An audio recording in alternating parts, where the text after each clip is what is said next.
Video like जरूर कर लीजिए और ऐसे वीडियो लगातार फ्री में पाने के लिए चैनल को तुरंत सब्सक्राइब कर लीजिए और बेल आइकन को जरूर टैप कर लीजिए ताकि आगे भी सारे वीडियो आपको मिलते रहे। यूट्यूब में फॉलो करते हैं तो प्लीज ये वाला फ्री टेलीग्राम चैनल जरूर ज्वाइन कर लीजिएगा। सारे नोटिफिकेशन सारे अपडेट यहीं पे आते हैं, ध्यान रखिए। नमस्कार दोस्तों, स्वागत है आपका स्टडी फॉर एग्जाम्स में। दोस्तों, सामान्य हिंदी की प्रश्नोत्तरी सीरीज का यह 11वां वीडियो है। 10 वीडियो पहले आ चुका है और उसके लिए प्लेलिस्ट बना दी गई है। अगर आपने वो वीडियो नहीं देखा है तो प्लेलिस्ट को फॉलो करके जो है सारी वीडियो देख लीजिएगा। यह वीडियो आपके आगामी exam UP junior steno, UPP, UPSI के लिए जो है बहुत ही ज़्यादा महत्वपूर्ण है। और जूनियर स्टैंड के लिए, स्टैनो के लिए, यूपीएसआई के लिए हमारा पेड ग्रुप भी चल रहा है। अगर आप पेड ग्रुप ज्वाइन करना चाहते हैं तो पेड ग्रुप का नंबर दिया गया है, उस पर कॉल या व्हाट्सएप करके जो है जानकारी प्राप्त कर सकते हैं। तो आइए वीडियो शुरू करते हैं और देखते हैं आज का पहला प्रश्न। पहला प्रश्न है, निम्नलिखित में से कौन से मूर्धन्य व्यंजन है? 5 ऑप्शन दिया गया है। ऑप्शन आप लोग ध्यान से पढ़िए। इसमें मूर्धन्य जो व्यंजन है वह ड और ढ है। यह मूर्धन्य व्यंजन है। ज और झ का उच्चारण स्थान जो है यह तालव्य है, तालव्य है। प और फ जो है या इसका उच्चारण स्थान आपका ओष्ठ है, ओष्ठ। और ग और घ का जो उच्चारण स्थान है वह कंठ है। तो इसका जो सही आंसर हो जाएगा आपका ऑप्शन ए। निम्नलिखित में से किस अलंकार में शब्द का प्रयोग एक ही बार किया जाता है पर उसके एक से अधिक अर्थ निकलते हैं? कौन सा अलंकार होता है? शेष, श्लेष, यमक, उपमा, रूपक या उपयुक्त में से कोई नहीं। तो उसमें जो है श्लेष अलंकार होता है। जैसे चरण धरत चिंता करत, चितवत चौं चारों ओर, सुबरन को खोजत फिरत, कवि व्यभिचारी चोर। इसमें जो सुबरन है इसका अर्थ जो है 2 होता है। एक तो सुंदर वर होता है और दूसरा सोना होता है। इसमें जो है श्लेष अलंकार है। इसका ऑप्शन ए सही है। निम्नलिखित में से कौन सा पत्र औपचारिक पत्र नहीं है? ए ऑप्शन है, अंक तालिका की नई प्रति प्राप्त करने के लिए केंद्रीय माध्यमिक शिक्षण बोर्ड को लिखा जाने वाला पत्र। बी ऑप्शन है, कक्षा में प्रथम स्थान प्राप्त करने वाले पुत्र के लिए पिता द्वारा लिखा जाने वाला बधाई पत्र। सी ऑप्शन है, पुस्तकें मंगवाने के लिए पुस्तक विक्रेता को लिखा जाने वाला पत्र। और अवकाश के लिए प्रधानाचार्य को लिखा गया आवेदन पत्र या उपयुक्त में से कोई नहीं। इसमें जो औपचारिक पत्र नहीं है वह आपका ऑप्शन बी है। कक्षा में प्रथम स्थान प्राप्त करने वाले पुत्र के लिए पिता द्वारा लिखा जाने वाला बधाई पत्र जो है यह औपचारिक पत्र की श्रेणी में नहीं आता है, यह गैर औपचारिक श्रेणी में आता है। पत्र की श्रेणी में यानी अनौपचारिक पत्र की श्रेणी में आता है, जिसका ऑप्शन बी सही है। बाकी तीनों जो है वह औपचारिक पत्र की श्रेणी में आते हैं। यह बी ऑप्शन है, अनौपचारिक पत्र की श्रेणी में आता है। जब स्वरों के उच्चारण में ध्वनि मुख के साथ साथ नासिका द्वार से भी निकलती है, उस नासिकता को प्रकट करने के लिए निम्नलिखित में से किसका प्रयोग किया जाता है? रेफ का, चंद्रबिंदु का, अनुस्वार बिंदु का, नुक्ता का, उपयुक्त में से कोई नहीं। इसमें जो है चंद्रबिंदु का प्रयोग किया जाता है।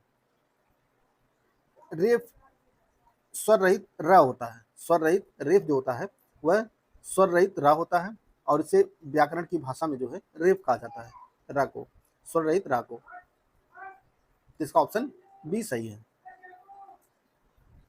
यदि नेहा परिश्रम करती तो परीक्षा में अवश्य उत्तीर्ण हो जाती। क्रिया का काल कौन सा है? इसमें जो है कौन सा काल है आपको बताना है। तो इसमें जो है हेतु मध्य भूतकाल है। यदि नेहा परिश्रम करती तो परीक्षा में अवश्य उत्तीर्ण हो जाती। इसमें हेतु मध्य भूतकाल है। तो इसका ऑप्शन सी सही है। सॉरी, ऑप्शन सी सही है। बढ़ते हैं अगले क्वेश्चन की तरफ।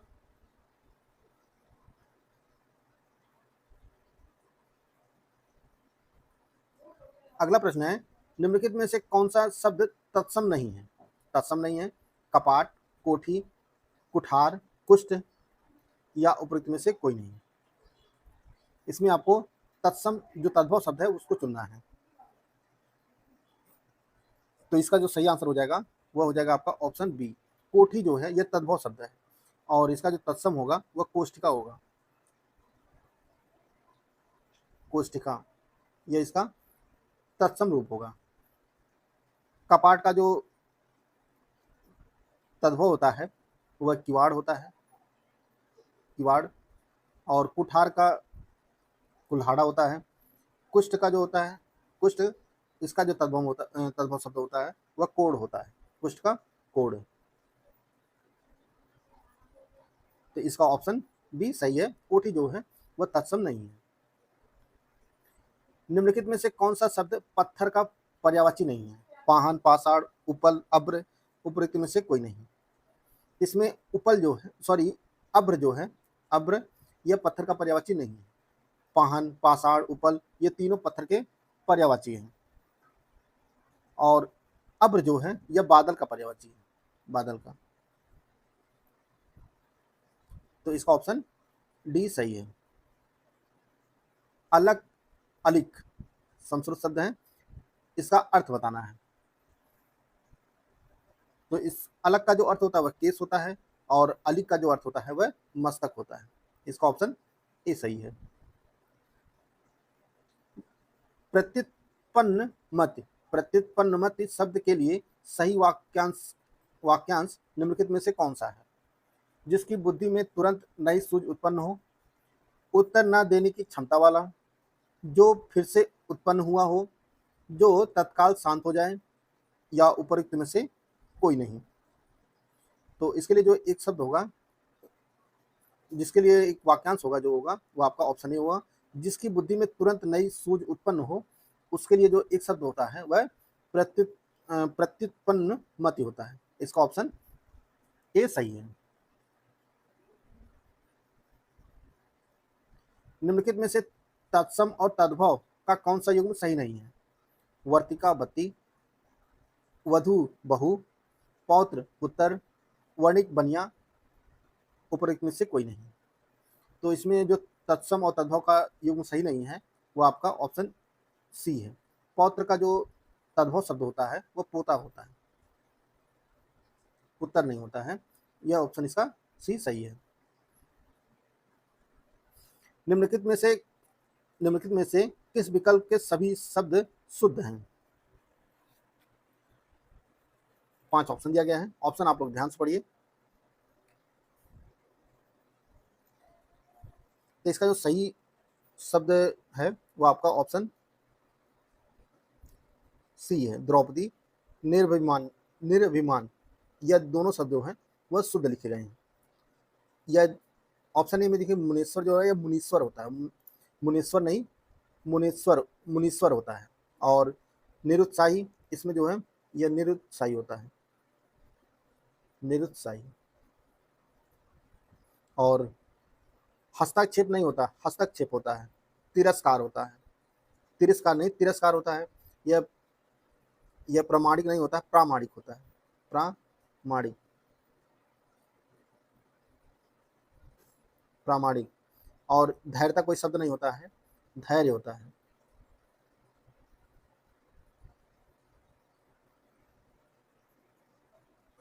इसका ऑप्शन सी सही है। अगला प्रश्न देखते हैं हम लोग। विधानमंडल द्वारा पारित या स्वीकृत विधि के लिए एक शब्द क्या होगा? तो उसके लिए जो एक शब्द होगा वह अधिनियम होगा।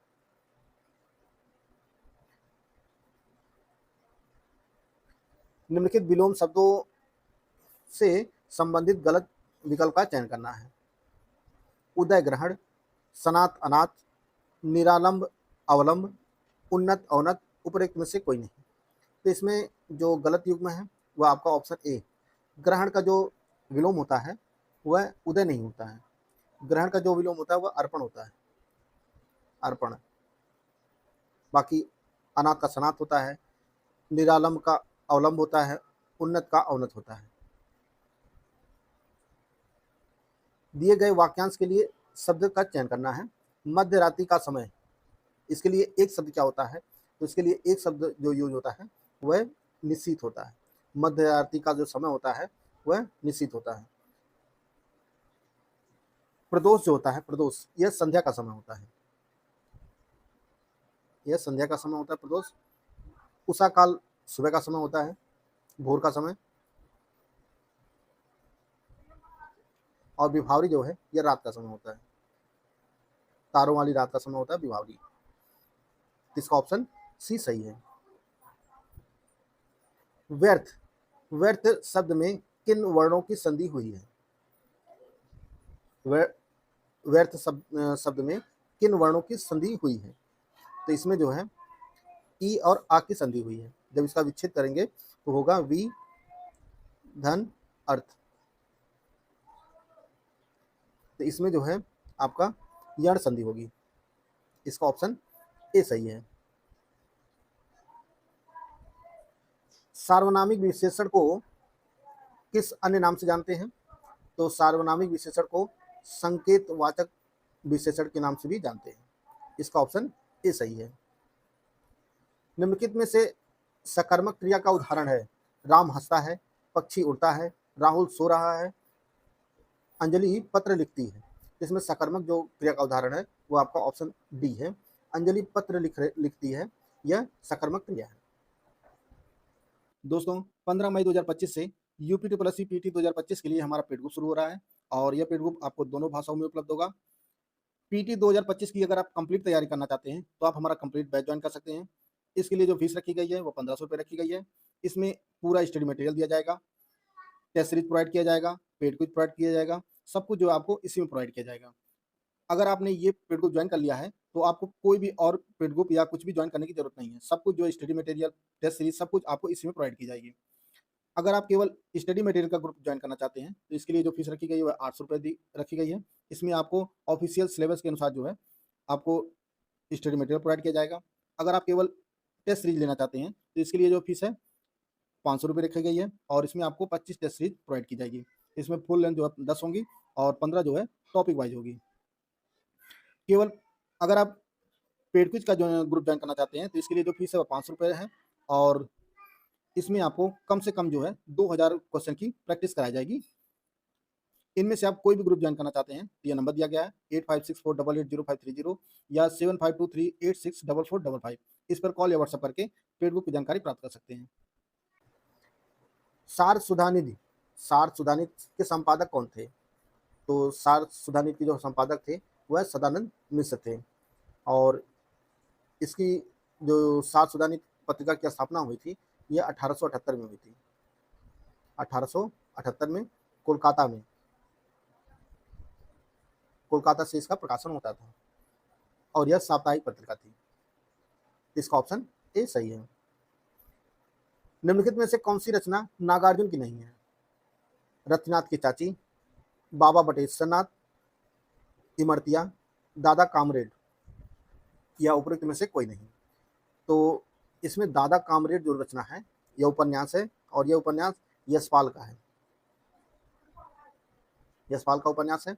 बाकी रतिनाथ की चाची, बाबा बटेश्वरनाथ और इमरतिया ये तीनों रचनाएं जो हैं यह नागार्जुन जी की है। हरी घास पर क्षण भर, हरी घास पर क्षण भर किस कवि का काव्य संग्रह है? तो यह जो है यह रचना हरी घास पर क्षण भर काव्य रचना सच्चिदानंद हीरानंद वात्स्यायन आज्ञेय जी की रचना है। इसका ऑप्शन ए सही है। तो दोस्तों ये कुछ महत्वपूर्ण हिंदी की प्रश्नोत्तरी थी जिसको हम लोग इस वीडियो के माध्यम से कवर कर चुके हैं। वीडियो अगर आपको अच्छा लगे तो लाइक कर सकते हैं, चैनल को सब्सक्राइब कर लीजिए। मिलते हैं नेक्स्ट वीडियो में, तब तक के लिए जय हिंद, जय भारत।